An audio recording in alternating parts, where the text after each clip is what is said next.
What up, fellow metalheads out there? Welcome to the Horsemen Podcast. Well, maybe 5 Horsemen if it gets rebranded at some point. And yes, this is a podcast for metalheads with metalheads. And welcome, I am Thrashmaniac99, a.k.a. Levi, and I am joined by 3 good pals. Introduce yourselves, starting with Ricky. I'm Ricky, a.k.a. Horror Master from Texas. Hannah. I'm Hannah K. From Germany. Alright, and I Artur. still can't hear Ricky. Alright, and Artur. Artur F. Castana from Portugal. Yep. Right here. And like I said, this could get changed to the 5 Horsemen show because we were supposed to have a 5th person, Raphael Fireblade, but he's not here, at least not yet. Just driving around. Yeah, basically driving around and basically saying, well, I need to get home, so I might as well drive forever, but whatever. So, for this episode, this is our second episode. The first one, Ricky's still working on it, but we decided to change the format instead of doing Facebook calls, since I thought, well, I got my Discord server, and I need to get more use out of it, apart from all the other raunchy shit we do over there anyways. I figured, why not? Let's take the show, bring it to Discord, see how it works. And we did, or actually I did a 5-minute test to see how it would turn out. I'm using Bandicam to record instead of OBS because, well, I need to upgrade my shit on my computer. So Bandicam provides a lag-free experience. So far with the test we did, or at least I did, it came out pretty good, so I'm confident we'll have a better second episode. That is if Ricky doesn't lag, but knowing how he is, he probably will. And as I call it, then he stops. So, nonetheless, for this episode, we are discussing our top 10 favorite cover songs. So, this is going to be a very fun episode, to say the very least. And we're going to get started. Yeah, and we're going to get started with our honorable mentions. To go first, I want Hannah to start. Well, I've got 5 honorable mentions. My first one is Rotting Christ and the cover of Aphrodite's Child, The Four Horsemen, which I really love because they kind of managed to turn this old rock kind of pop song into a metal song, and it works very well on their latest record, Rituals. Then my second honorable mention is the entire record Doom Side of the Moon, which is basically a doom metal cover of The Dark Side of the Moon. I love it, especially if you play it a bit slower than it's supposed to be. It's even doomier. Then my third one is the Turisas cover of Bonnie M's Rasputin, which is basically a party song. Yeah, and it's a party song. It's great live, even better than the Bonnie M version. Fourth one is the Repugnant cover of Morbid's Another Vision. Classic death metal, great cover. Both versions are awesome. And the fifth honorable mention is Devin Townsend's cover of Ween's Transdermal Celebration. Because I don't get Ween, but I get this cover, and I really like it. It's a very positive song and very spacey. Yeah, I only know of Ween because of SpongeBob, because some of their songs have been on SpongeBob over the years. And Pantera songs too. Yeah. One Pantera song, but still. All right, Artur next. Just a moment. Just a moment. I'm getting something here. All right. Private number. I don't care. Huh. I do actually have 3, which some of them might be good. I mean, they are good, but not good enough to be. One of them is from a relatively unknown Italian power metal band called Pagan's Mind, and their cover of King Diamond's At the Graves from the Conspiracy album. It's even if you hear the falsetto that this guy throws, it's brutal. And I do mean brutal. Another one, it's from Metallica's Garage Inc. And I can put the entire album there as well, the Garage Inc. Yeah. I mean, Motorhead, Holocaust, Diamond Heads, King Diamond when he was in Merciful Fate. Discharge. As well. Yeah. Yeah. I mean, all the hits are there. And the last but not least of my third one, which kind of I was mixing it up if I would put there or not. And this might be controversial, and I don't know if it's controversial or not, but Behemoth's version of Freezing Moon by Mayhem. I've heard the Nargaroth version, I've heard the Vader version, I've heard so many versions all the time, but it was almost a tie between Nargaroth and Behemoth. Behemoth wins. Mm-hmm. All right, Ricky. All right. My first honorable mention. As Artur dropped.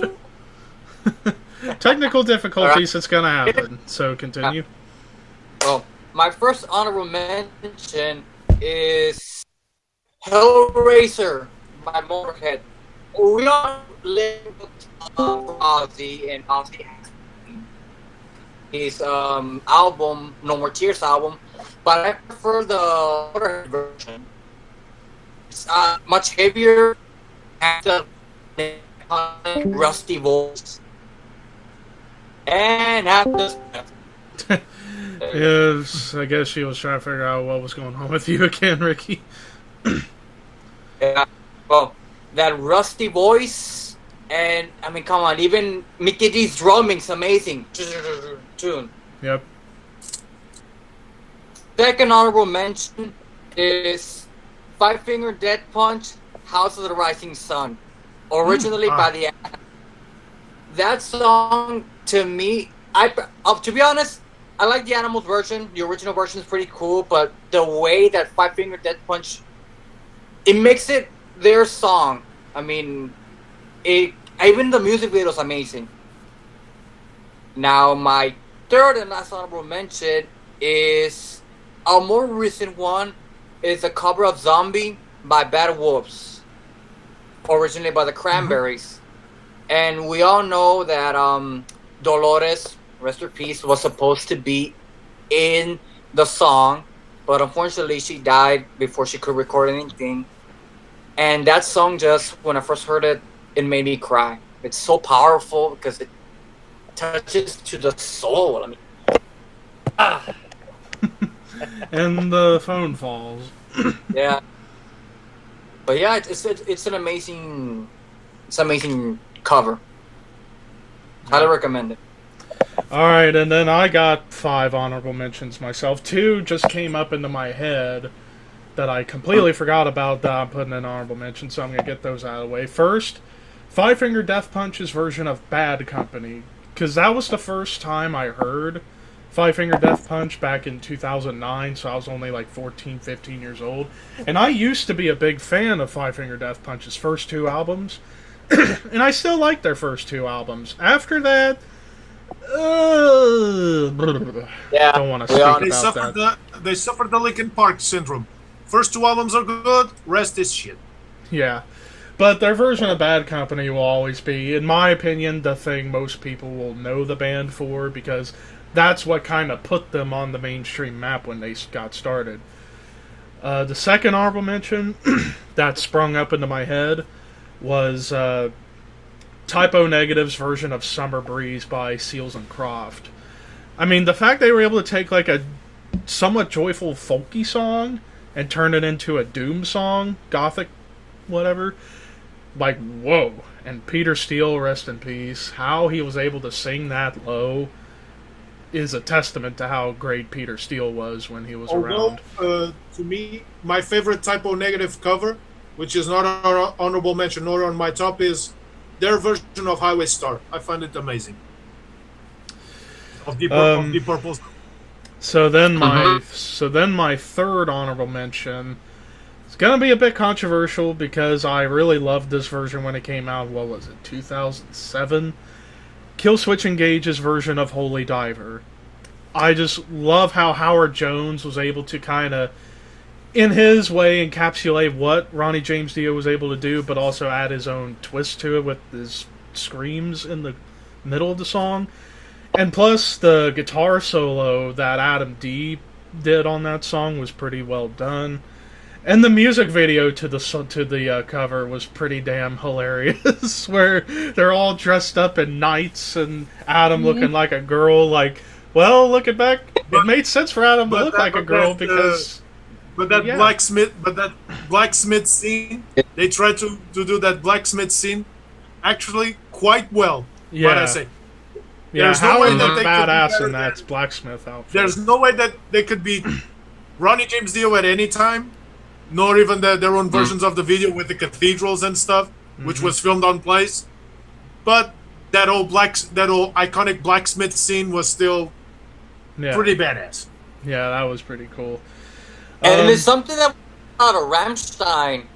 That you think about it. Yeah.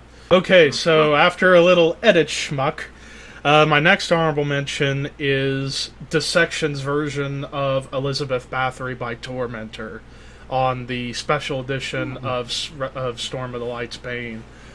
Like, I love how it starts with that acoustic, and then John Nudvide with that more deeper cadence, and then it gets into the song, and good lord, John Nudvide's shriek. Whew. And in my opinion... Yeah, R.I.P. John Nudvide.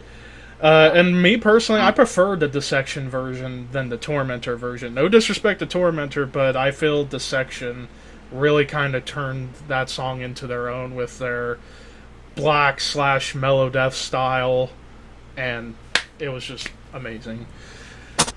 Fourth honorable mention, or actually my fifth honorable mention, my last honorable mention, Metallica's medley of the Merciful Fate songs, the song Merciful Fate off Garage Inc. The fact that they were able to take, what was it, if I recall, it was like 5 songs from like their demos. I know that it's Evil, Curse of the Pharaohs, Corpse Without a Soul. And I don't know the other. I know Corpse Without a Soul was on there too. And I forget the other 2, but they were able, and you know what, honestly, looking back at what would have made it even cooler if they put in a song from Don't Break the Oath on there. But the fact they were able to get some stuff from the... Yeah, like the first album and their demo stuff, I thought that was pretty cool. And plus, some people could argue that that's one of the best Metallica songs despite it not being a song of their own. The fact they were able to create a medley... They said the same thing about their cover of Am I Evil? Perhaps. By Diamond. But yeah, Merciful Fate by Metallica, my fifth honorable mention. So now we get to the actual top 10 list ourselves. And to kick things off, we're going to have Artur start off with his number 10. 10. Okay. Number 10, it's Sabaton's version, not of Forum the Bell Tolls, nor You're in the Army Now, but Sabaton's version of Fire Freu. I mean, it's in the I don't know if it's in the Heroes album or in the Art of War album, but you can find it's on the Calurus Rex, on the special edition of Calurus Rex. And we all know what Sabaton can do. I mean, World War II metal, Rise of Evil, which I don't know how you can censor the Rise of Evil. That's basically censoring history. Thanks a lot, Battlefield 5. But hearing Joachim singing in German, and I'm not saying that he's all bad. He's actually quite good. For a foreigner singing in German, it's really good. Yeah. So for me, my number 10, Sabaton's version of Rammstein's Fire Freu. All right, Ricky, you're number 10. All right. My number 10 is... Also, links for the videos, if you want to watch them, they'll be on the description.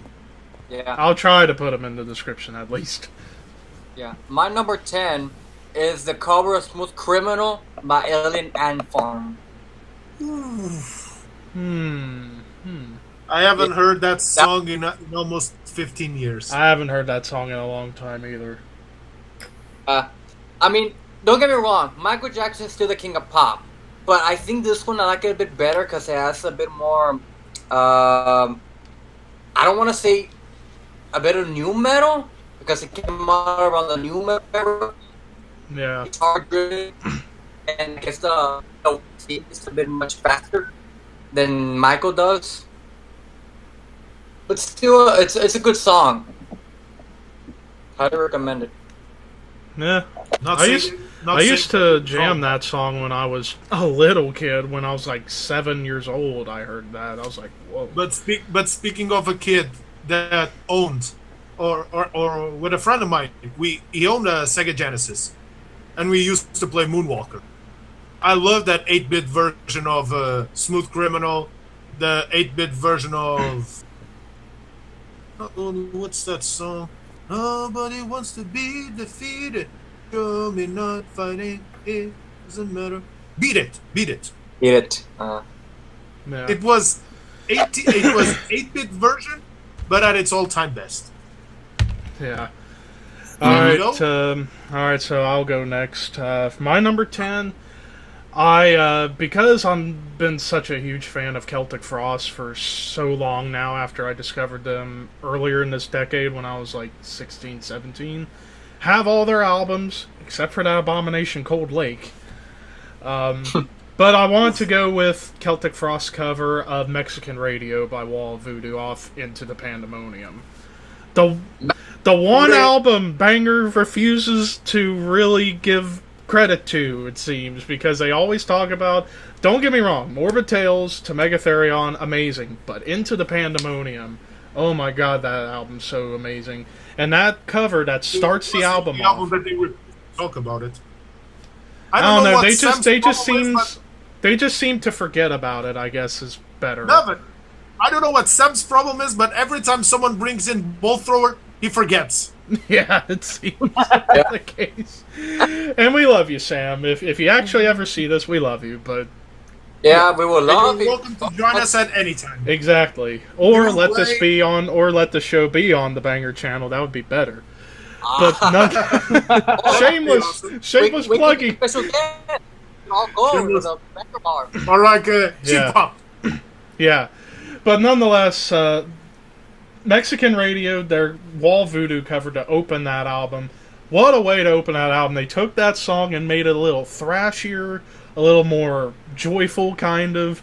Tom's voice on that was pretty cool. And even that little funny bit where Martin, towards the end of the song, kind of got a little goofy. I kind of crack up when I hear that. And then whenever you hear Martin in the background with the clean voice singing Mexican Radio, I thought that was pretty cool. So, but yeah, I love how that opens the album before it gets into the absolute chaos and the epicness the album would continue to go through. So, Mexican Radio, Celtic Frost. And now, Hannah, your number 10. Yeah.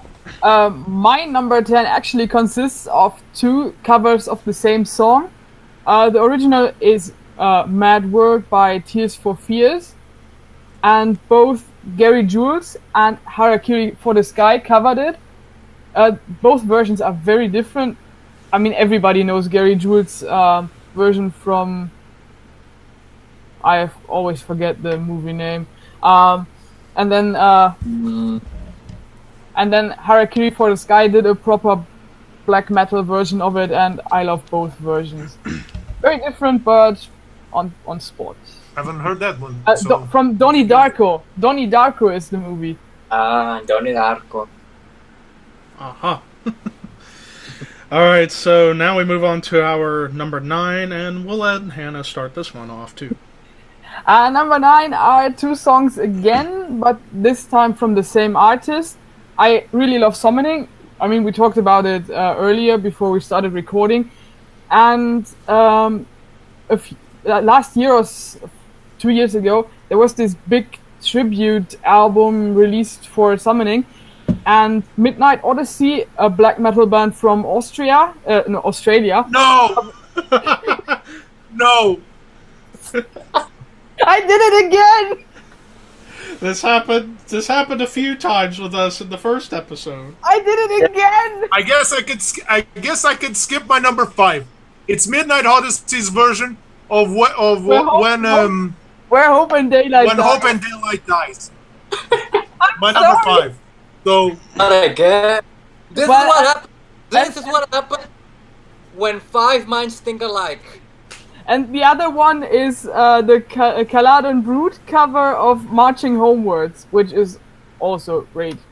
If you don't know Caladon Brood, they make music very similar to Summoning, but are actually from Utah, Salt Lake City, Utah, and they've only released one record, and it's great. If you love Summoning, you will love their record. Yeah. I guess I can skip a bit just to my number 5. I mean, it's Midnight Odyssey's version of Where Hope and Daylight Dies, and I've heard that album so many times. The In Mordor Where the Shadows Are, which is basically a whole tribute to Summoning. I mean, there are a few covers that stand out. That Caladon Brood stands out as well, but Midnight Odyssey to me, and trying to convert the woman singing the When Hope and Daylight Dies version of Summoning. And I've heard some YouTubers and other bands doing here with a woman's voice, even Kirimensta Druids, which is a Finnish band as well. They do it pretty good, but there's something about Midnight Odyssey which makes it more atmospheric. Yes. It makes it more Yes. dark than Summoning, which I never thought it would be possible. So Same here. Hannah's number 9 is my number 5. So once we get to number 5, skip. Yep. Alright, for my number 9, I went with this one.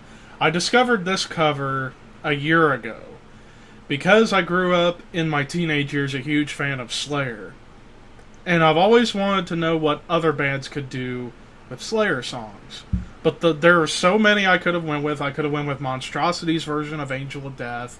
I could have went with Hatebreed's version of Ghost of War. But I wanted to go with Dark Funeral's version of Dead Skin Mask. The fact that they were able to take that and turn it into a black metal, a haunting black metal song, was like, whoa. Like, good Lord, Dark Funeral, good on you for doing a good cover of Dead Skin Mask. And I know there was another band that did Dead Skin Mask. I believe it was Unanimated from Sweden who did it too. I don't think it was as good as Dark Funeral's version, in my opinion, but yeah, Dark Funeral's version of Slayer's Dead Skin Mask. Completely underrated cover, if you ask me. If you haven't heard it, check it out. And finally, Ricky, you're number 9. I remember Vader did one song, but that was Raining Blood. So, All right. I think. Let me see. Raphael. Oh, Yeah, he said Raphael's he's going to home. join us at Yeah. anytime. Well, my number 9. He can do some other ones. Right. My number 9, and I almost didn't put this song, but after seeing that live recently, I have to give this credit, and that is Blue Monday by Orgy. Oh yeah, I remember that. Yeah. I mean, that song came out in 1998. I was 2 years old, so the reason I like this version instead of the New Order version, again, it has Attention, we're going to have an invasion. Yep. We have just been invaded by Raphael Fireblade. Yeah. Here I am. Hi. Yeah. What up? Missing camera. Yeah, Yeah, missing you're the missing camera. So, we're talking about cover songs, correct? Yes. Yeah. Yeah. We're all at our number 9s right now, so we No, but just we can repeat you as well. My number 10 was Sabaton's version of Firefly by Rammstein. Ricky, My was your- number 10 was What did you think of? What did you think of Fozzie's balls to the wall? decent. not a bad cover. Chris Jericho did a good job on that song. I will admit that one. Yeah. Yeah. Yeah. Yeah. Ricky, you're number 10 for Raphael. Number 10 was Selling and Farm by Smooth Criminal. Yeah. And Hannah's number 10? Mine is Harakiri for the Sky and Gary Jules' cover of Tears for Fears Mad World. And my number 10 was Celtic Frost version of Wall Voodoo's Mexican Radio. So now Is it we're... just me? Or you? I don't see Raphael. You guys see him? Yeah, I I'm don't right here. see him yet. No. I think he put his voice instead of the camera. Oh, then let me see. You don't see me. No, just hear you. All right. I I got And do I you got see hell. I also got Hell Yeah, I Don't Care Anymore. When they covered Phil Collins. Uh-huh. So what would be your number 10? Number 10 would be Hell Yeah's I Don't Care Anymore. Okay. Alright, you're number And, 9, since we're right now doing number 9 right now. Sure. Yeah.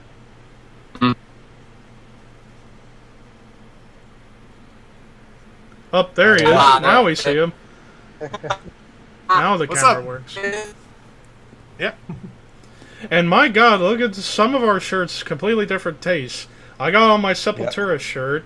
Raphael's got Whitechapel. Diamond? Artur, King Diamond, and Hannah with the best shirt of the bunch, Bathory. Thank you. Thank you so much. He's kind of a big deal, he says. And I think he's lagging again without a lagger.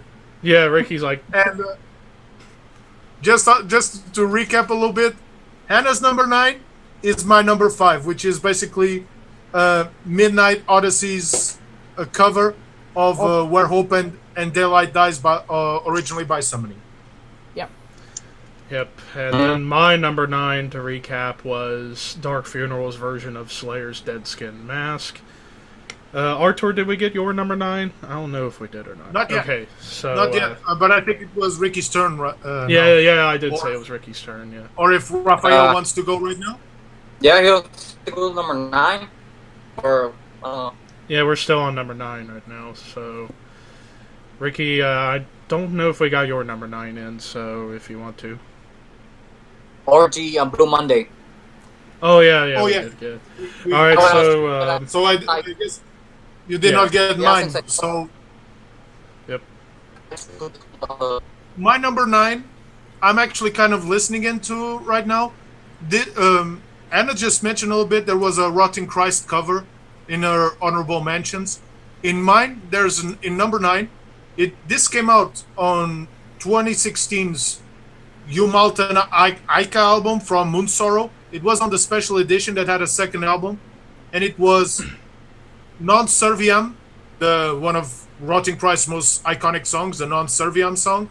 But this one made folkier, you could say a bit black metalish to a certain extent, but more folky, of course.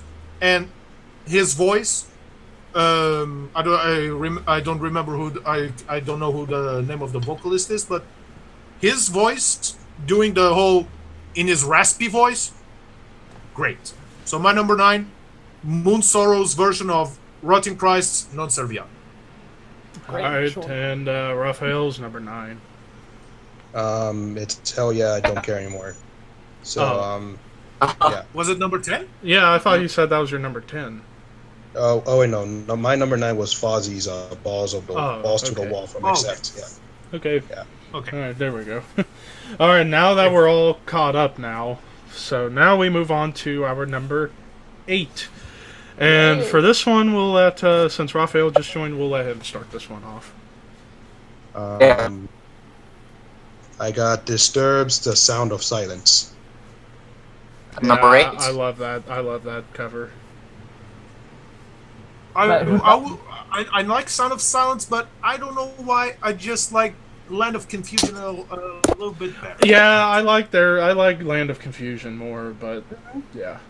But that's I'm okay. gonna, I mean, right now, Yeah. I'm gonna skip my turn. But that's my number 6. Ah, Land of Confusion. Oh yeah, that was good. They did a good job. Yeah. It was a bit more. It was. I mean, Genesis did a good job when they made that song. Yeah. But like Disturbed's version was just amazing. Was Genesis 2 or Simon No, and Simon Garfunkel? Garfunkel. Yeah. Yeah. Yeah. All right. Next up, I guess I'll go for my number 8. My number 8. Another band that's so near and dear to my heart, the one and only Death. Their cover of Painkiller by Judas Priest on the closing track on Sound of Perseverance. Amazing. I mean, Richard Christie nailed the drums down pat perfectly from what Scott Travis did on the album, and Chuck's voice with that scream at the beginning. Yeah, I know that Halford can't do that anymore, but Chuck's scream at the beginning. Yeah, it was perfect. And the fact, and the fact that Chuck actually got to do clean vocals for once towards the end. May not be the best clean singer, but hey, he gave it his all, and that's all that matters. So, I give Chuck total respect that he tried to go clean singing. A for effort. Yeah, A for effort. But yeah, that cover and for me, the highlights of that cover was Chuck's voice and Richard's drumming, and I love Richard Christie. So, not only is he a talented drummer, but my God, he cracks me up. He makes me laugh so much, But yeah, my number 8. Death, Painkiller, originally by Judas Priest. Artur next. This can be a bit controversial, but don't worry, it's not Avril Lavigne's version of Fuel, which I think that's sucked anyway. Yeah, it did. But not her best work. What? It wasn't her best work. I think she should it wasn't. pop. Yeah, she should just stick to pop music. Yeah. Pop punk, as it is called. Yeah. But I got my opinions on pop punk, but I'll save that for another episode. Yeah. This, as I said, may be a bit controversial, but I do like Lacuna Coil a whole lot. And the cover that I enjoy them the most is not Depeche Mode's Enjoying the Silence. It is actually from their Shallow Life, I think, was their REM's cover of Losing My Religion. I love that. That's a good there's one. been so many bands doing Losing My Religion all the time. I still think REM is great, although I'm not a big listener of it. And I'm so effing tired of Everybody Hurts. It seems like it's the only REM song that everyone knows. And Losing My Religion to a certain extent, but when Christina and Andrea they split the voices on Losing My Religion, I mean, my number 8, Lacuna Coil's Losing My Religion. Yeah, I agree with that one. Yeah. And Ricky fell out just as I was about to go to Ricky. Ricky just left. But I can go. Yeah, well, can go next. Well, Raphael said his number 8. Has Raphael said his number 8? No, we'll go to him next after Hannah. Well, Ricky disappeared. Yeah, that happens all of the time. Yeah, it happens. God damn it! Oh, he's back. And now Hannah dropped. Yeah. Oh, this is gonna be fun editing. And now she's back. Yeah, he's back. And Ricky is trying to figure out how to come back. I'm trying to figure out. There you are, little Hannah. blue circle. Oh, go. there he is. All right, Hannah. What's your number 8? My number 8 is a rather new one. It was on the latest Enslaved record entitled E, and it's actually a cover of a pop song by the Norwegian group Röyksopp. I can't pronounce it, and the song is called What Else Is There? And what I really like about it is that the original is a pop song, and kind of Enslaved managed to transform it into this progressive metal thing, and I just dig it, and it had to be on the list. Alright, Raphael. I'll go with Marilyn Manson's version of Personal Jesus from Dispatch Mode. Oh. And Manson's done some good covers over the years too. Yeah. Yeah. Yeah. If I had to pick one, I still love. Yeah, I still. Tainted Love was a good one. Yeah, I still love his cover of "Sweet Dreams" though. Oh no, that was the best version he's ever done. He managed to turn it into a more darker version of that song. Oh yeah. And finally, Ricky, you're number 8. My number, Careless Whisper by Michael. Didn't catch that. More. We can't hear you. You kind of sound like a robot. Yeah. No mechas. Dude, you need to fix your audio. You're literally...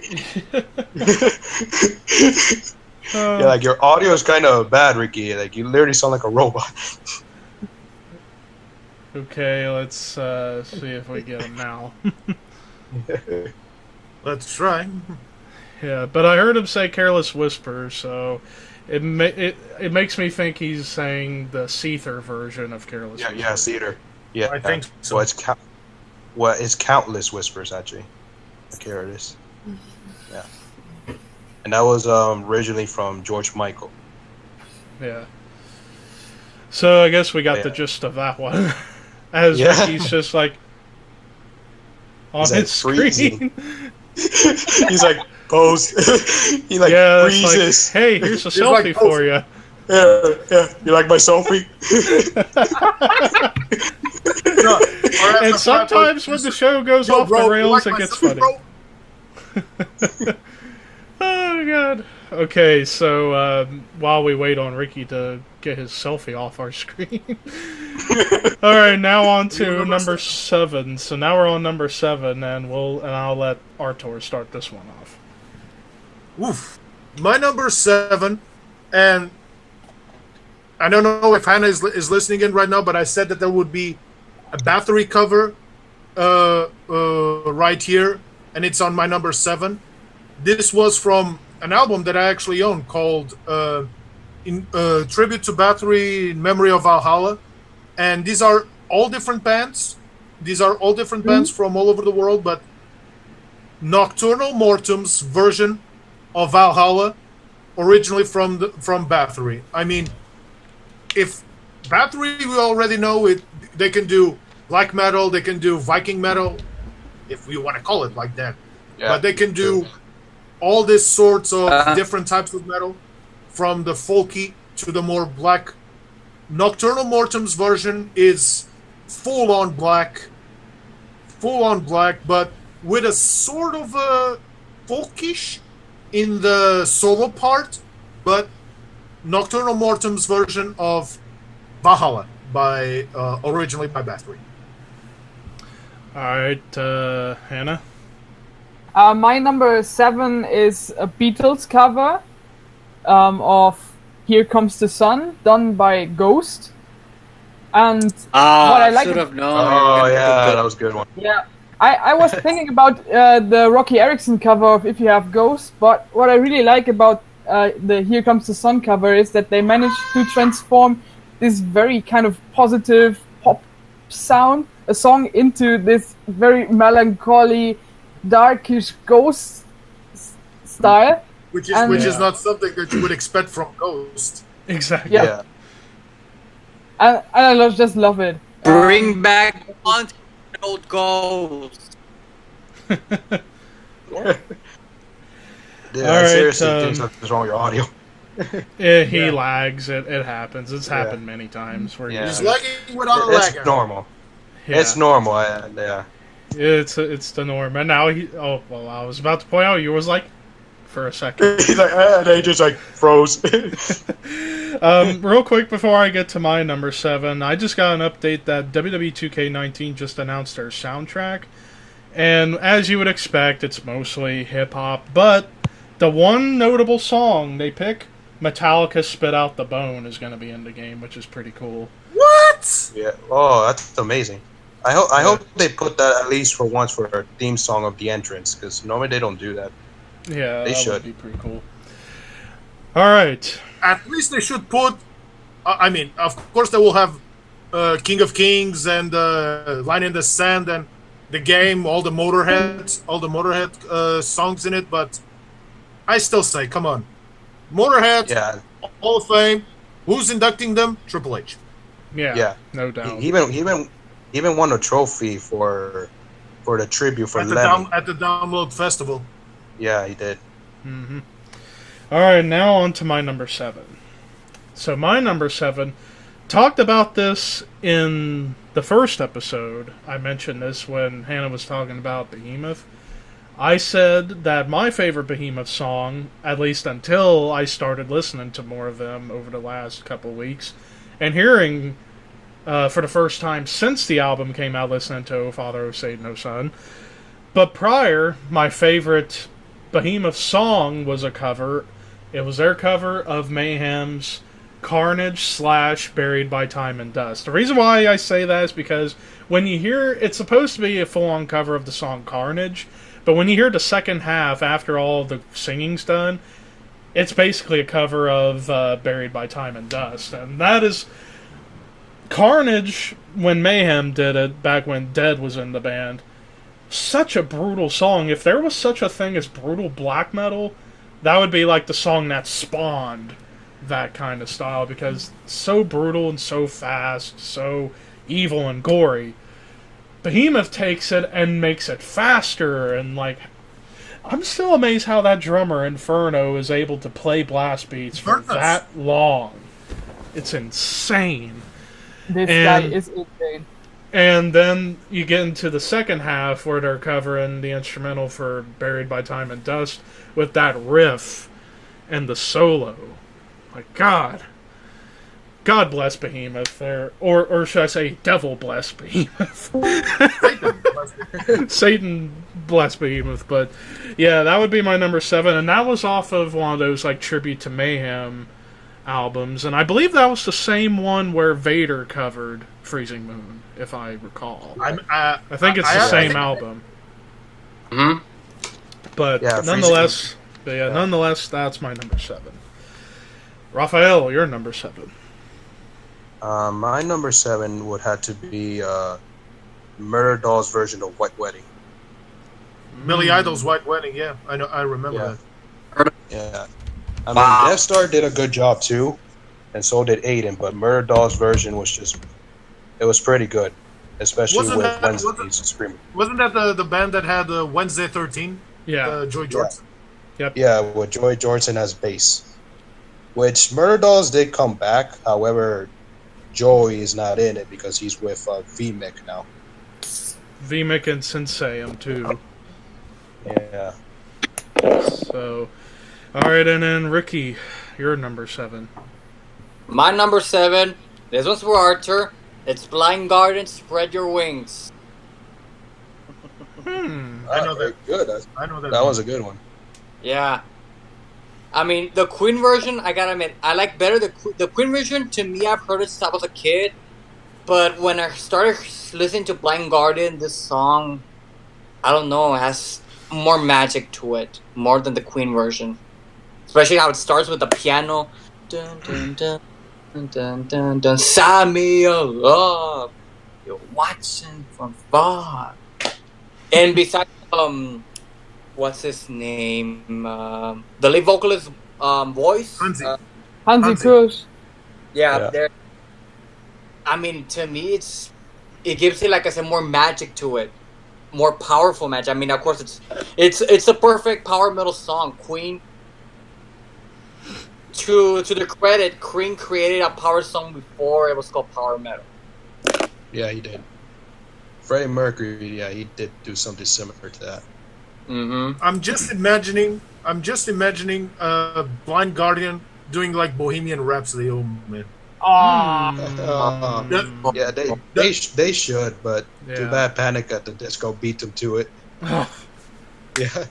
Even though but at least Blind Guardian did Surfing in the USA, the Beach Boys version. They did Surfing in the USA, so I can't complain. And it beat. Come on, he's lagging again. Yeah. Yeah, come on. But we get the gist. He basically saying Panic at the Disco must be deleted. Deleted immediately. Delete. Obsolete. Obsolete. Broken Matt Hardware. Classify myself as obsolete. Yep. Oh, he's back. He's back. So, Yeah. okay. So now we go to 6. Yeah, the number of the beast. Okay, so Yeah. my number 6. Now, this is going to be a bit of a trend, starting with number 6. The song that got covered is going to be on my list twice. At number 4, but here at number 6. Number 6, I have Obituary's cover of Circle of the Tyrants by Celtic Frost. Off Cause of Death. Because Circle of the Tyrants, the original from Celtic Frost, basically extreme metal hybrid. You get your elements of black, death, thrash, all combined.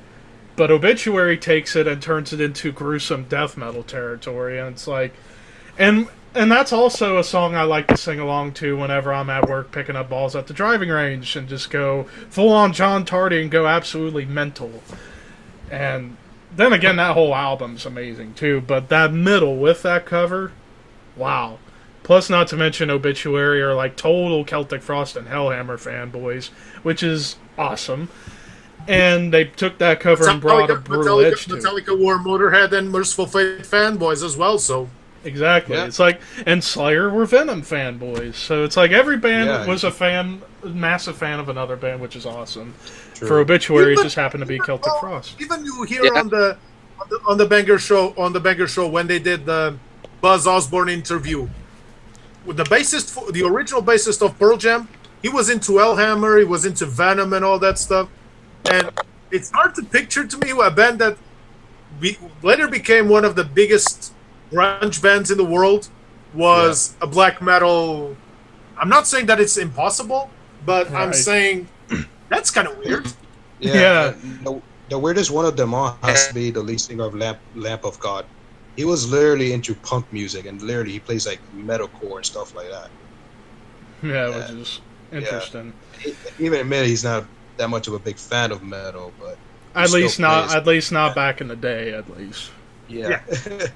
Now he's probably crossed over. So well now at this point, now they changed their name back to Burn the Priest, which was the original. For that covers album. Which, spoiler alert, none of those songs made the cut because I haven't really heard much off that album yet. Yeah, I think it's best that they just stay with Lamp of God, even though Burn the Priest was the original name. Right. So Artur, you're number 6. My number 6 is a bit like Hannah. It has 2 bands and 2 songs in it. It's from an album which was a tribute to Emperor. But these 2 bands,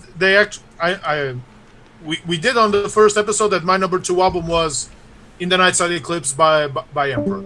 But these 2 bands, when I heard that their covers were Tuca and were Ethereal. From that album, and they were Tuca was covering the Black Wizards, I Am the Black Wizards, and Ethereal was covering the Ino a Satana. And both, as much as I love Emperor with the atmospherics, the symphonics and stuff, I mean Tuca took it to a more black metal direction with a little bit of choirs there, and Ethereal made it more black but more atmospheric too. So my number 6, Tuk and Ethereal with their own versions of Emperors, Black Wizards, and Inuwa Satan. Awesome. Raphael, you're number 6. My number 6 has to be Cradle of Filth's No Time to Cry. I don't think I've heard that one. Look at Ricky's picture. Not their best cover. It was okay. I mean, I would admit it's a bit better riff than what they did with the original. Yeah. And no one could beat Dan Phil's vocals. It's already impossible to do those vocals. Yeah, the way he does it. Yeah, that's insane. Alright, Hannah, you're number 6. My number 6 is an Abstract Illusion and their cover of Windeer's Svartens midden, og I don't speak Norwegian.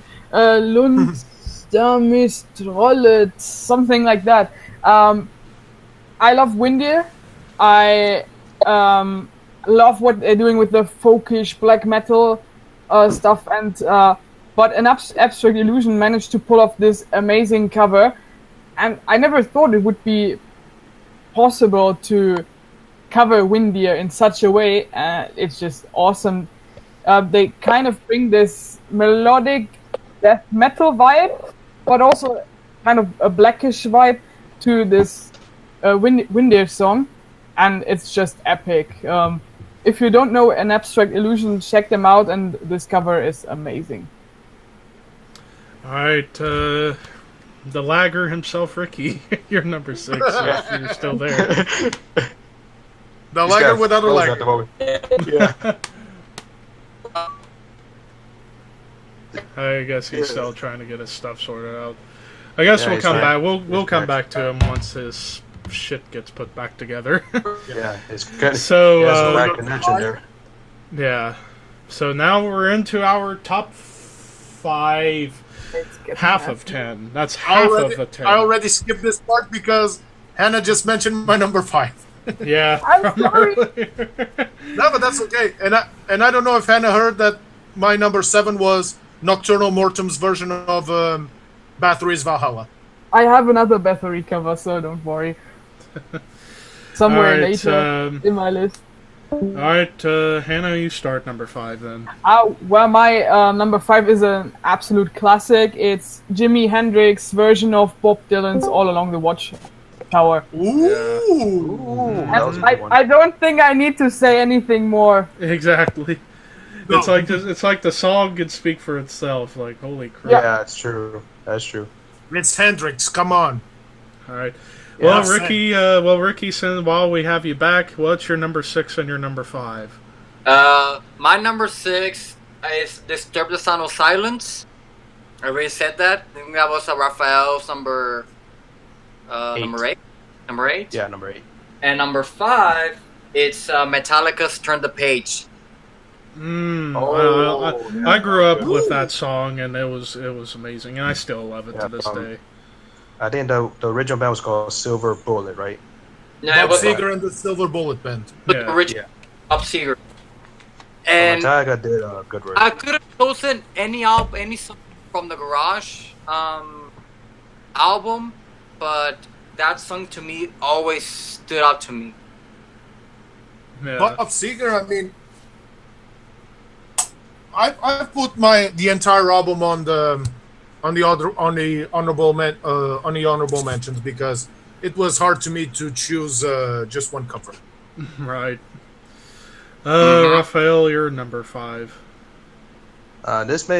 This song was good originally, even though this band gets sometimes a bit of a hate, especially since they almost burned down Woodstock, which they did.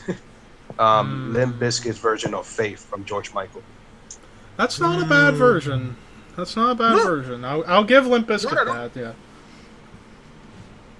Yeah, I like how Fred Durst put his own spin with his singing on that, so I'll give him credit that. And then he said he just made fun of someone at the end. And Limp Bizkit. And Limp Bizkit, I mean, I don't like them right now, but when I was growing up in the 90s, late 90s, early 2000s, I mean, it was either Limp Bizkit or the original Korn, which I would prefer Korn. I was the same way too. Either way, Limp Bizkit wouldn't exist without Korn, because Jonathan Davis was one who discovered them in the first place. Exactly. And then Fred Durst discovered all the shitty bands like Puddle of Mud. Yeah. It still baffles my mind why Fred Durst wanted to name his band after erectile dysfunction. Yeah. I don't get it. I just don't. Yeah. And a bit of a curiosity. The Boiler video clip was filmed right here in Lisbon. And MTV, they did a kind of a poll, or they did a contest for some fans to go and meet them. They were actually filming them in Lisbon's main square, Rocio Square. So, curious fact, Boiler was filmed entirely in Lisbon, and that scene where they are in the water, that's in one of the main reservoirs in the city of Lisbon, which is now a bit of a museum area as well. So, All right, my number 5. Well, I might as well combine my number 4 and my number 5 because, well, another one of my all-time favorite bands of all time. Ever since I discovered them all the way back in 2014, like I said, I had always heard the name and heard a song or two prior. But once I turned 20, they've changed my life, and that's Opeth. Number 5, their cover of Iron Maiden's Remember Tomorrow. Took a classic early Iron Maiden song from the Paul Di'Anno era and turned it into something of their own. Made it sound more... Which one I didn't hear? The Iron Maiden's Remember Tomorrow, Opeth's cover of that. The Remember Tomorrow, yeah. Yeah, I just love how... Yeah, and I just love how Michael's voice sounded on that song, and how they turned that from a melancholic standard heavy metal tune to make it sound more prog-ish with some of the acoustics, and just Michael's voice touches you on that song. And then my number 4, Opeth's version of Circle of the Tyrants by Celtic Frost. I mean, I mentioned earlier with Obituary's version how they were able to turn it into a more brutal onslaught. Opeth turned it into a much more melancholic and darker and more evil sounding song with the piano intro, and then you get into the main riff and Michael's sinister growl. Oh my god. And thankfully, those two covers ended up on the special edition of My Arms Are Hers years later, and I got that version, and I'm so glad for it because it's got those two amazing covers. Alright, so now that we got all of our number 5s in, and I just did my number 4, I'll let Hannah start with number 4. My number 4 holds a very special memory. I was at Wacken in 2014, watching Emperor playing in the Nightside Eclipse in its entirety, and they closed their set with a Bathory cover. Where she's going with. Mm-hmm. I know where she's going with. It's one of my absolute favorite Bathory songs. It's a cover of A Fine Day to Die. Yep, I knew it. And seeing that live, magic. I one of the best concerts I've ever been at. The only thing that sucked about the concert was that Emperor was forced to play in daylight. They should have played at night, but yeah, I agree with that. And I love this cover. He has the album. Yeah. Yep. And there's the I don't know if anybody can read it, but there's the two covers on the bottom. And Hannah, remember you forgot to put that on your top 10 albums. I'm sorry. Another case of something getting sprung on you at the last second. Yeah. All right, Artur, you're number 4. My number 4. It is also an Iron Maiden cover that has been constantly mistaken by being Cradle of Filth's cover, but it's from a band, I think it's Swedish, called Graveworm, and from the Sacrilegious Malice album, and it's their version of Fear of the Dark. I mean, we all know Fear of the Dark, but this is more black metal, and in the middle, once you start to hear that whoa, whoa, whoa, you start to hear keyboards, which is amazing, and the solo that normally Adrian and Dave would pull off, it's freaking bagpipes that you hear. And first time I heard that this cover, it was mentioned as Cradle of Filth's version of Fear of the Dark, but the more I got to listen to Cradle of Filth, I think, yeah, they do have keyboards, but they don't have bagpipes. So once I start to find out the truth, so to say, it was from this band, Graveworm, and their interpretation of Iron Maiden's Fear of the Dark. Ricky, you're number 4. All right. Number 4 is Marilyn Manson's Sweet Dreams. Good Yep. one. Yeah. Yeah. And I this one's really high up on my list because one, I saw Manson live back in January, and every Halloween I put the song in my playlist. So, and it's just so dark and evil. I mean, Eurythmics. It's better than Eurythmics' version. I mean, this was the Manson that I grew up with that scared the shit out of me. That cover. I mean, the music video to it was scary too. Yeah. And it was one of the best music videos of all time. I agree. The early Manson videos, I did not find anyone that wasn't scary when I was growing up. Even the Nobodies video, I found it scary. Yeah. I just thought And it it was was- hilarious, mostly. Video in 2000. All right, So- Raphael, you're number 4. I don't know if I'm gonna say this band's name correctly. After Ryu or Treyu. Atreyu. Yeah, Atreyu. Atreyu's version of Epic, Faith No More. Interesting. I'm not Yeah. saying that Atreyu's one of those like love-hate bands for me. Like I like some of their songs, but I don't like some of their songs. Yeah. Mm-hmm. I mean, I do appreciate what they were able to do in that early 2000s Southern California metalcore scene.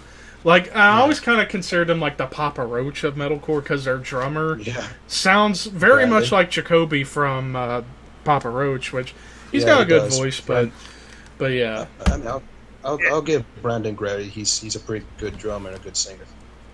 Yeah. Singing But, drummers are hard to come with, or are hard to do. Singing while drumming, that's hard to do. Yeah. We'll give But credit they're still, to me, from that metalcore group, one of the worst covers I've ever heard, which butchered the song to me.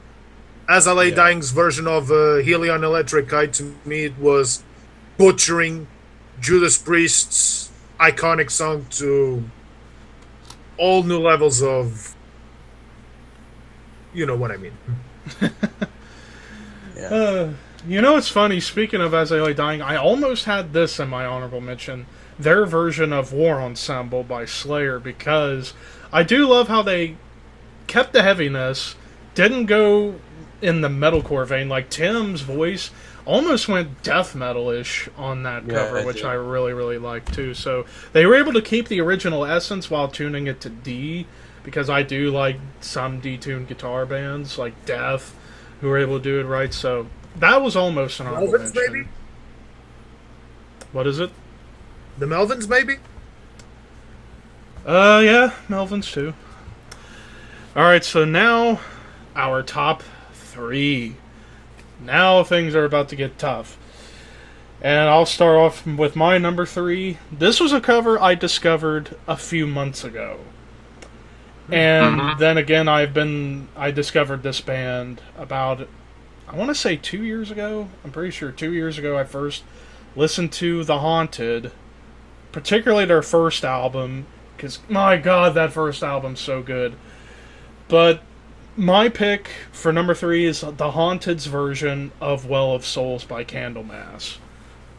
The fact that they were able to take a quintessential Doom song and turn it into a thrash tune while playing the original riff in the Doom sense in the beginning with the vocals, and then it just goes full-on hyper-speed thrash, and Marco's voice kind of leaning towards that more almost death metal side of thrash singing, and the put the icing on the cake, the way they finish it, they basically kind of did their little take on the end of Angel of Death by Slayer, but instead of going Infamous Butcher, Angel of Death, Infamous Butcher, Well of Souls. I thought that was a cool touch. So my number 3, The Haunted's version of Candlemass's Well of Souls. Sweden on Sweden crime. There you go. Raphael, you're number 3. My number 3 has to be Marilyn Manson's version of This Is Halloween. He just made that song a bit more darker, and it really matches As the if tone it of his wasn't dark voice. enough. Thought about that one. Yeah. Yeah, Ricky, you're number 3. My number 3 is Love Hurts by Nazareth. Yeah.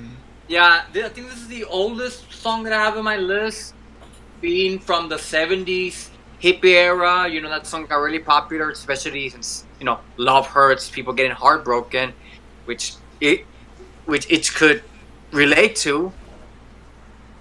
You're like, It's a bit like covering Joy Division's "Love Will Tear Us Apart." Yeah. Yeah. All right, Artur, you're number 3. My number 3.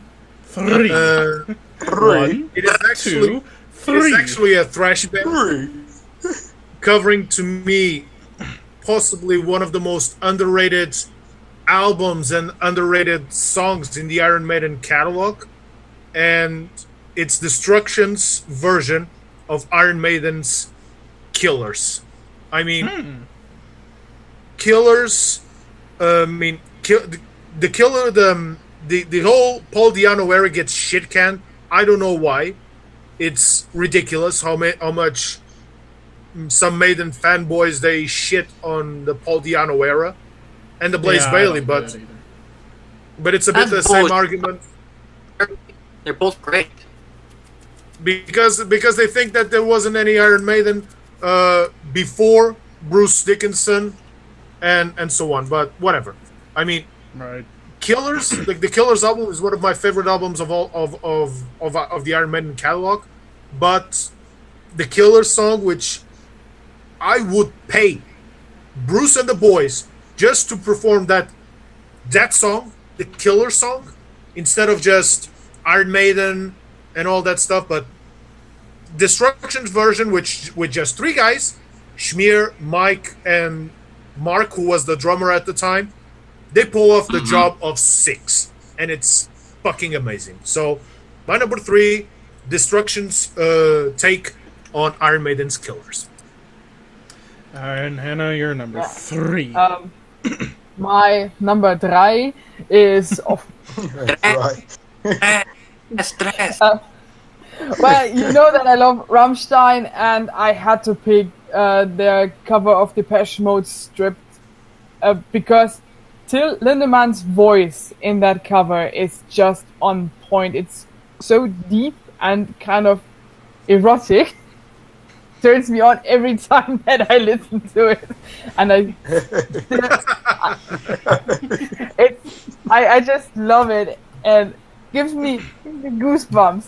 And I mean, they did everything right with that cover, and I saw them play it live, and eargasm. Awesome. I'm going to do the same. I'm going to do the same on number 2. Yeah.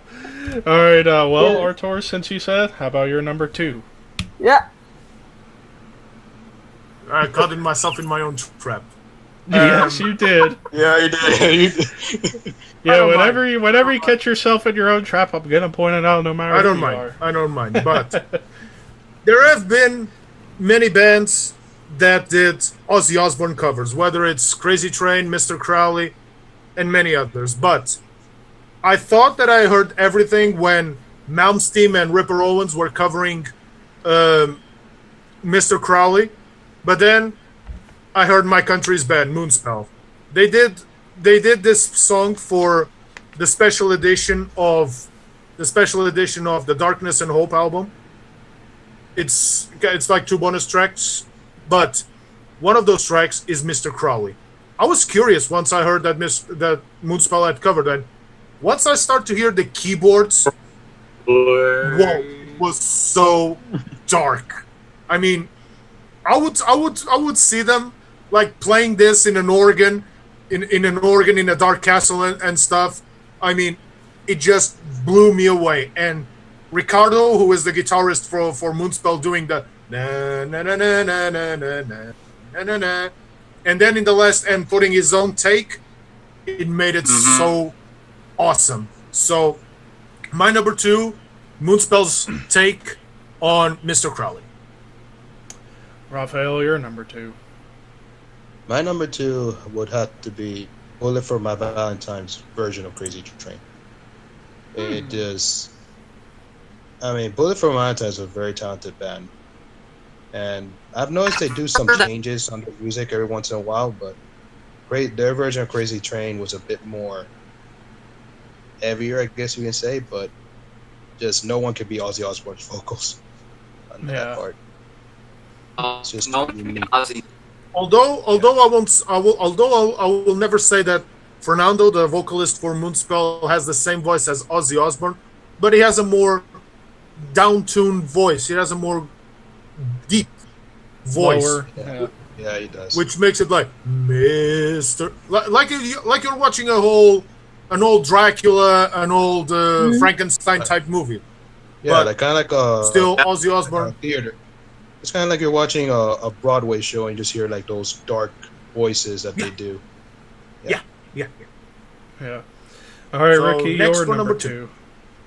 Now here's where we get into holy ground. The last two tracks I battled between which one to put number one and number two. This one's where it's gonna get really tough for me. My number two is "Come On, Feel the Noise" by Quiet Riot.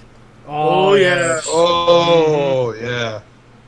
Everyone forgets that that's a cover song. Yeah, Slade. Slade did it in the 70s. Yeah, he did. He hated that song.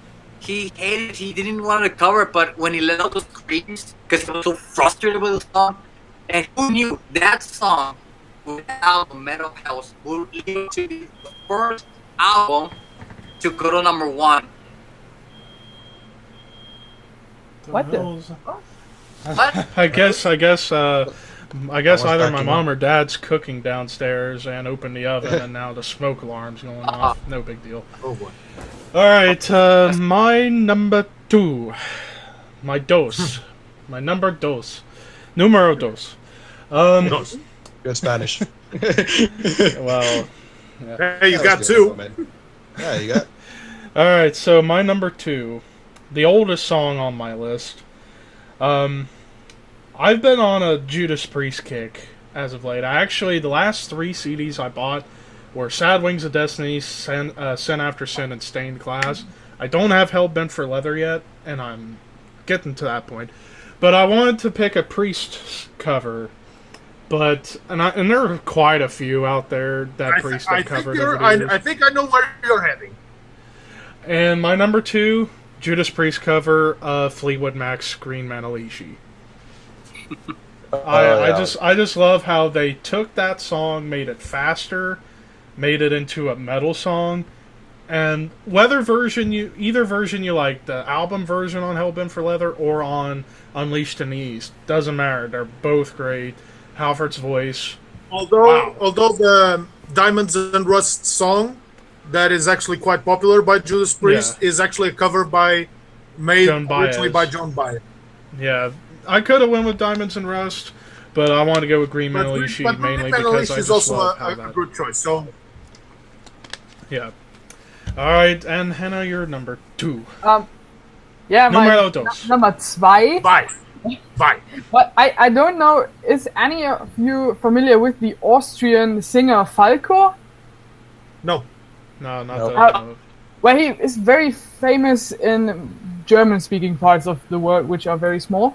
But he recorded this, his last record and it contains a song called "Out of the Dark Into the Light." And months before the record was released, he died in a car accident or plane crash. I don't remember. And this song, it's partially in German and partially in English. But it's so dark and especially cynical if you consider that he died shortly after. And it's very dear in my heart. But then a black metal band called Dies Arte actually covered it and took it to an even darker level. And it had to be a number two. All right, and now... Very dark. Yeah. And And now sad. and now to our number one. Our The number king. one favorite covers. So, Oh no. numero Sid Kala, numero uno. All right, so El Generico numero uno. Yeah. All right, so my number one, to conclude my list, my number one, this could be obvious considering how much of a big Metallica fan I am. But then again, there are quite a lot of Metallica covers out there, like Artur mentioned, pretty much all Garage Inc. But I wanted to go with the one that not only kind of helped them out in their early years, but also helped get other people into Diamond Head, their cover of Am I Evil. Obviously, and for good reason. It's a classic cover, an old cover that they did back in their formative years, and then eventually recorded it in '84. It's still in the. I think it's still in the original Garage Day 99 Cent stuff. Yeah, it's literally in their first album, Kill 'Em All, I think it was. Kill 'Em All. Yeah. So, I mean, their cover of Am I Evil not only is a classic cover, but it also kind of helped bring new fans into discovering Diamond Head. I was one of them. Like, I never heard of Diamond Head prior to not just Diamond cover. Head, but Nuwabum. Not just Diamond Head, but Nuwabum in general. Yeah.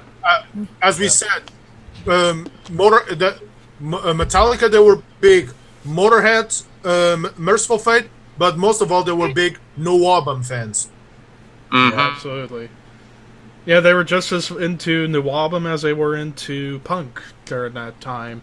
And thus, whenever you hear that fusion, thus thrash was born. Yep. So, my number one, Am I Evil? Ricky, your number one.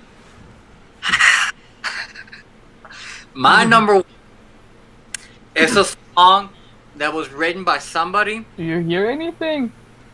Do you hear anything? I hear him. I am hearing. Oh, now we're having that issue again. Well, I hear him. He's not freezing this time. Oh, Wait, now what he just is- froze. What is his number You one? just froze. There you go. He hasn't. That's your number one? Can you hear me? Yeah, I I can hear you fine. Alright, Hannah, can you hear me? Alright. My number one is a song that was written by somebody, but when this he did the cover, he said that's his song now. Johnny Cash, Hurt. That was a good one. Which one? The Hurt by Johnny Cash. Yeah. No, that's my number one too. What? Oh, damn. Oh, there you go. There you go. I got She it. has my number 5. She has the same number 1.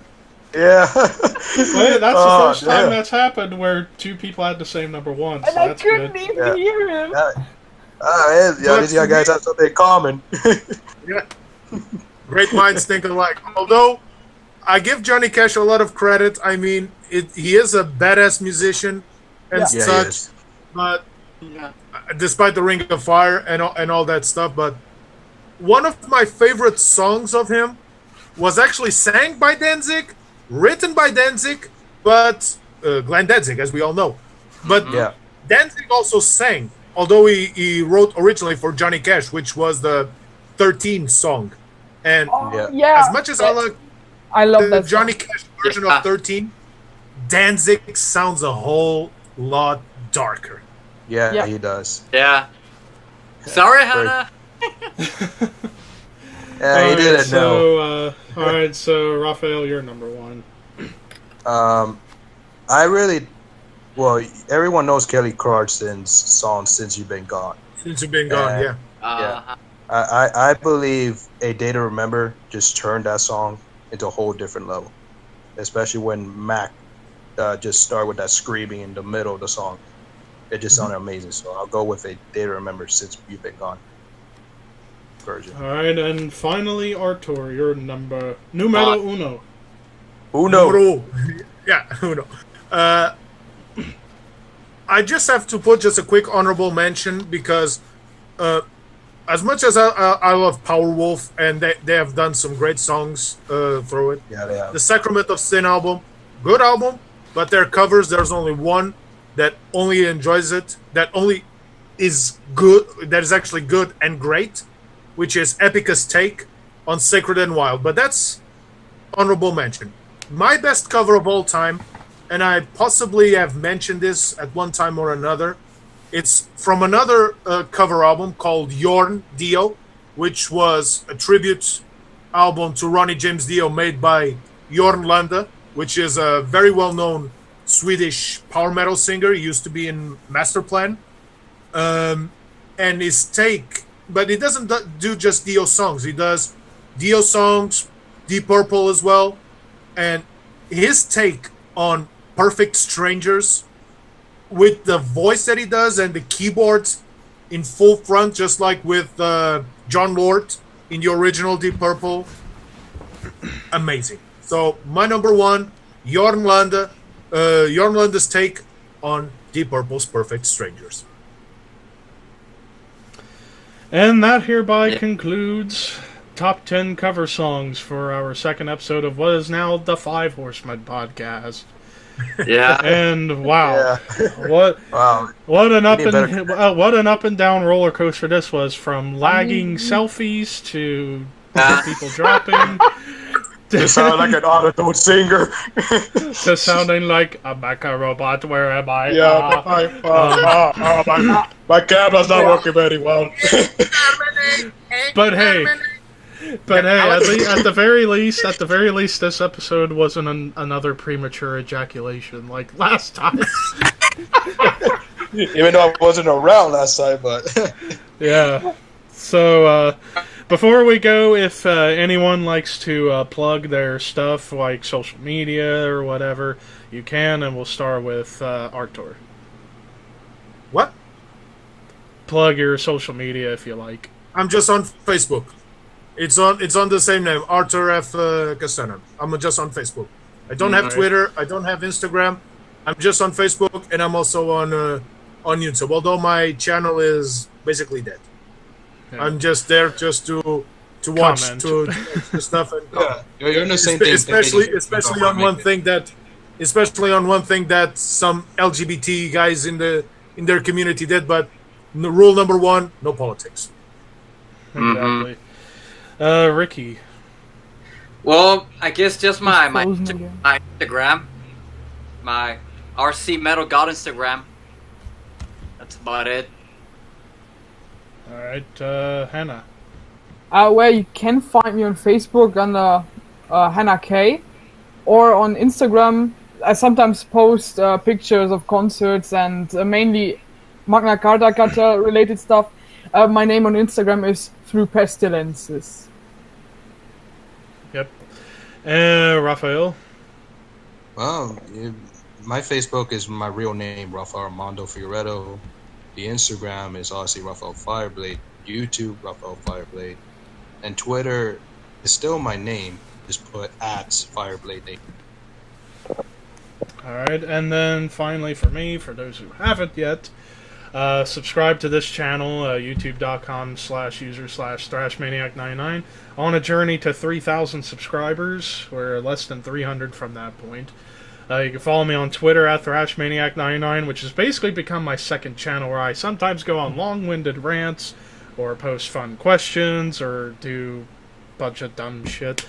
You can follow me on twitch.tv/thrashmaniac99, even though I don't really use Twitch all that much. Facebook, Levi McIntyre, even though I'm not really on Facebook all that much anymore. But, yeah, that's about it. The big things are my Twitter and my YouTube, so... Do we want to announce what we're going to do for episode 3, or you want to leave that as a surprise? Yeah, we can announce for episode 3. So, Ricky, what idea do you have for us to do for episode? For episode numero 3, we're going to have the top 10 top 10 long songs. Top 10 favorite long songs. Top 10 long songs for next episode 3. For Hannah that unfortunately does not listen to Ricky. Yeah, it was from Discord shenanigans. So, to conclude with this final saying, Oh my god, this episode is going to be fun to edit when I went to my WordPad and everything else. So, for those who won't know, in post-production, every time it's edited, it will say Master Editor in like meme font or whatever the hell, I don't know. But nonetheless, and stick around for those watching the video for the early bloopers we had, because good lord, there was some good bloopers in the beginning. Yeah. Links for any of the songs will be in the description. What is it? What is it, Artur? Artur, what'd you say? I didn't catch that. The links for the songs. Oh, well, you'll have to send me lists so I can. No problem. Put them No in problem. there, so. We did that like we did last time. We send our lists and we put it on our chat. Alright, so thank you all so much for watching. This has been fun. Don't know when we're doing episode 3. It depends on when we're all not doing something at the same time. Yeah. So We'll keep in touch mostly. We'll keep it. We'll keep a notice. Yeah, so it could be this weekend, could be next week, could be 2 weeks from now. Who knows? From now. And hopefully next time Hannah will be able to hear Ricky. That would be fantastic. And hopefully Ricky doesn't glitch again. Doesn't glitch and look like. Just like a perfect selfie, like. Yeah. It's not like a robot. I'm gonna send that shit to you, Ricky. You know you got that coming, mister. Yeah. But without further ado, I still can't hear. But without further ado, this was the second episode of the Horsemen Podcast. Thank you all so much for watching. Thank you very much. And have a good day, or else I will come to your house and kick you in the nads. Have a metal week. Fun rocking. Have a metal week and weekend as well.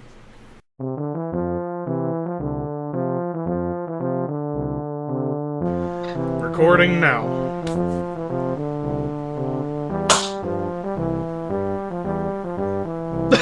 Damn it! I didn't know how to start this shit.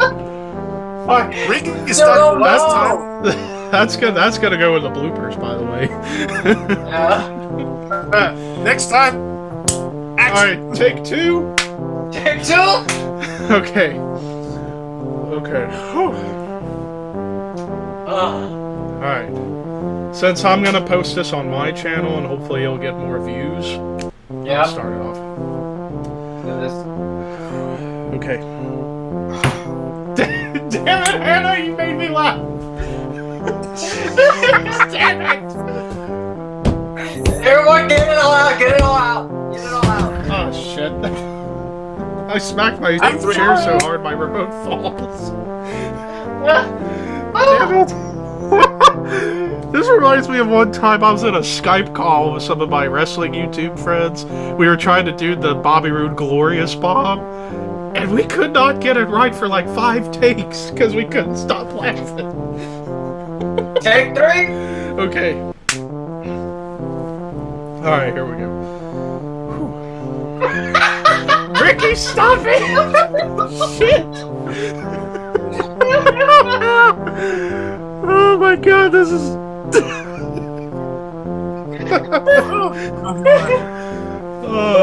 this is turning into a Marvel gag reel now. Take 4? Yeah, number 4. Wait. Okay, here we go.